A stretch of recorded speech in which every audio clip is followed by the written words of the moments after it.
Assalomu alaykum. YouTube'da o'tirganlar, yaxshimisizlar? Charchamayapsizlarmi? Ah, 2015dan beri bu YouTube'da ochaman.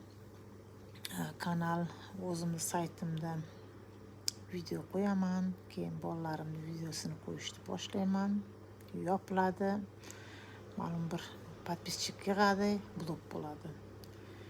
Xuddi o'sha narsa ya'ni 5 yil 6 yildan beri takrorlanib kelyapti-da. Oxiri charchadim. Aytdimki, mana endi o'zim chiqmasam bo'lmaydi, chunki video muzikalar orqali qo'yib turaman, ammo прямой nima qilishdi, vaqtim bo'lmasdi, zamonim bo'lmasdi, ozginagina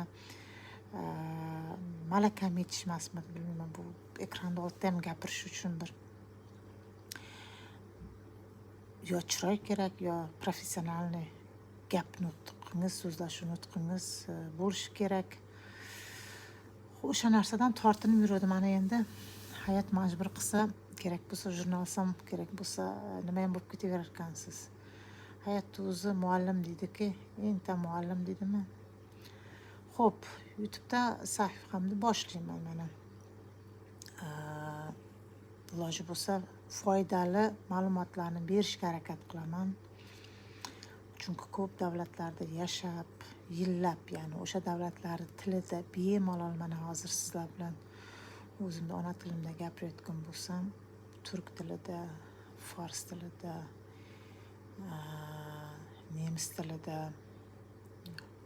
bo'lmaydi rus tilida gapirib, bemalol nimamda har qanaqa problema bo'lsin, har qanaqa ish bo'lsin, har qanaqa bir o'rganish bo'lsin, gapirib bera olaman.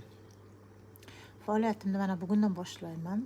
Ya'ni kuniga bitta ikkita video qo'yib chiqarib turaman. Ya'ni keyingi video nimalar to'g'risida bo'lsin. Xohlang Eron, xohlang Turkiya, xohlang Germaniya bo'lsin.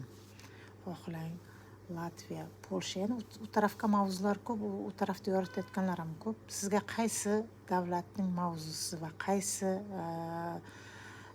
ma'lumot kerak? Kommentariyaga yozing. Meni qanday topishingizni ham men keyingi videoda aytaman, chunki men saytlarim Google'dan bemalol adresim, uyimning adresi, ishxonamning adresi, hattoki telefon nomerlarim ham kiritilgan. Telefon nomerimning ichida WhatsApplarim hammasi bitta. Bemalol topishingiz mumkin. Qo'llab-quvvatlanglar, har qanaqa savollaringga javob beraman.